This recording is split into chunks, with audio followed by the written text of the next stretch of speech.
saya Megan akan menemani Anda pada hari ini selama beberapa menit ke depan dalam Indo News yang menyajikan info-info terkini, teraktual, dan terpercaya. Pada beberapa bulan ini, kasus COVID-19 di Taiwan telah menunjukkan penurunan yang signifikan hingga mencapai 10 kasus lokal dan 1 kasus impor yang terlaporkan pada tanggal 26 Juli 2021. 那首先跟大家报告今天的COVID-19 确定的病例那有本土病例10例那包含居隔阳性。 Pemerintah Taiwan akan menurunkan tingkat siaga ke level 2 terkait semakin membaiknya kondisi Taiwan tersebut. Perdana Menteri Taiwan mengatakan waspada COVID-19 level 2 akan dimulai pada tanggal 27 Juli dan akan diberlakukan selama 2 minggu hingga 9 Agustus mendatang. Adapun 6 aturan utama yang wajib dipatuhi oleh masyarakat Taiwan terkait dengan turunnya waspada ke level 2 dengan syarat. Aturan terbaru pertama yaitu semua orang diwajibkan untuk menggunakan masker baik berada di dalam atau di luar ruangan, kecuali ketika makan atau minum. Peraturan kedua ketika mengunjungi berbagai tempat seperti supermarket, stasiun MRT, hingga tempat-tempat makan, setiap orang harus menggunakan sistem data diri dengan scan QR Code ataupun menuliskan data diri yang telah disediakan. Peraturan ketiga, kegiatan-kegiatan khusus termasuk ibadah hanya boleh dilaksanakan di tempat, di mana kegiatan keagamaan yang berpindah-pindah masih dilarang. Selanjutnya untuk peraturan keempat, jumlah kerumunan dibatasi dengan jumlah 50 orang di dalam ruangan dan 100 orang di luar ruangan.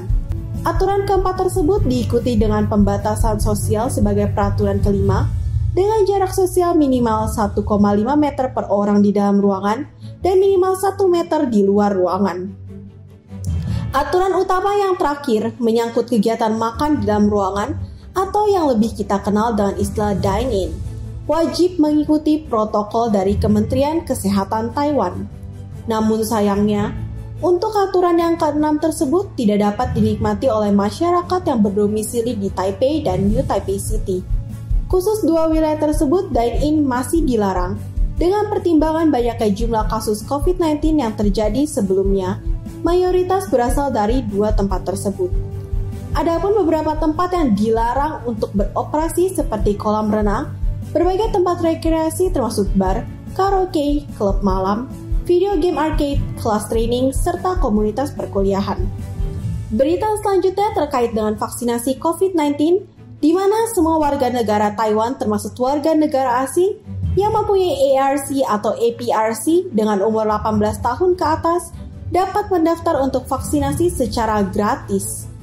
Pendaftaran vaksin COVID-19 dapat dilakukan secara online dengan mengunjungi website 1922.gov.tw. Lalu akan tampak hal ini pada layar Anda. Bagian yang ada pada sebelah tangan kiri Anda adalah untuk registrasi, dan yang ada pada sebelah tangan kanan Anda adalah untuk janji vaksinasi yang dapat dilakukan setelah Anda berhasil menyelesaikan proses registrasi dan menerima pesan SMS yang akan dikirimkan pada ponsel Anda. Setelah itu, Anda akan diminta untuk mengisi form registrasi dengan nomor ARC atau APRC serta nomor akses NHI Anda. Kemudian, Anda juga dapat memilih vaksin yang akan Anda terima. Sistem memberikan 2 pilihan vaksin yaitu AstraZeneca dan Moderna. Hal penting terakhir yang perlu Anda perhatikan yaitu jangan lupa screenshot atau simpan hasil registrasi Anda sebagai reference. Berita tentang pendaftaran vaksin tersebut mengakhiri perjumpaan kita hari ini. Jangan lupa untuk selalu menjaga kesehatan Anda dan tetap selalu menggunakan masker. Selanjutnya saya akan memberikan pada rekan saya Baby yang akan membawakan berita bahagia. Baik, terima kasih Megan. Saya Baby akan melanjutkan dengan membawa berita bahagia yang sudah pasti ditunggu oleh semua orang.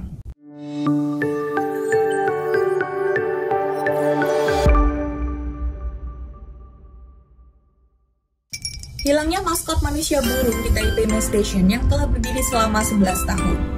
Sobat Indo News pasti pernah melihat maskot patung raksasa manusia burung unik di Taipei Main Station.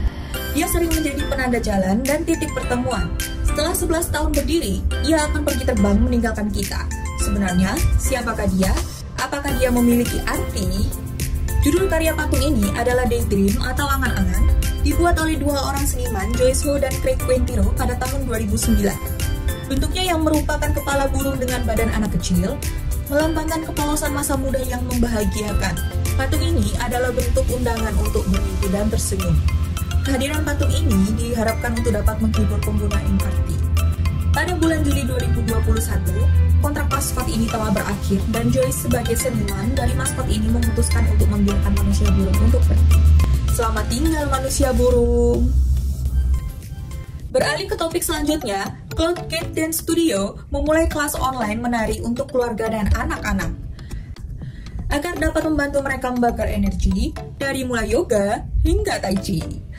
Cloud Gate Dance Studio adalah grup tari modern yang didirikan oleh koreografer terkenal Lin Wai Min pada tahun 1973. Kelas menari ini juga mengajarkan bagaimana menari duet antara orang tua dan anak-anak untuk meningkatkan kedekatan mereka.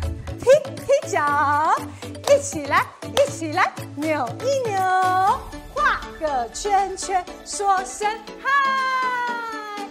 Dengan biaya $300 Taiwan dan durasi 40 menit per kelas, guru akan memberikan feedback kepada setiap peserta setelah kelas. Kursus-kursus tersebut menarik lebih dari 350.000 jumlah penonton. Wah, jumlah yang cukup banyak ya. Apakah teman-teman tertarik untuk mengikuti kelas menari online ini? Daripada menghabiskan waktu untuk berbaring terus di rumah, mari melakukan aktivitas yang dapat meningkatkan imun tubuh. Pemirsa, informasi tadi sekaligus mengakhiri perjumpaan kita di Indonews Sore kali ini. Saya Baby, mewakili seluruh kerabat kerja yang bertugas, pamit undur diri dari hadapan Anda. Terima kasih, dan sampai jumpa pada waktu dan acara yang sama di bulan berikutnya.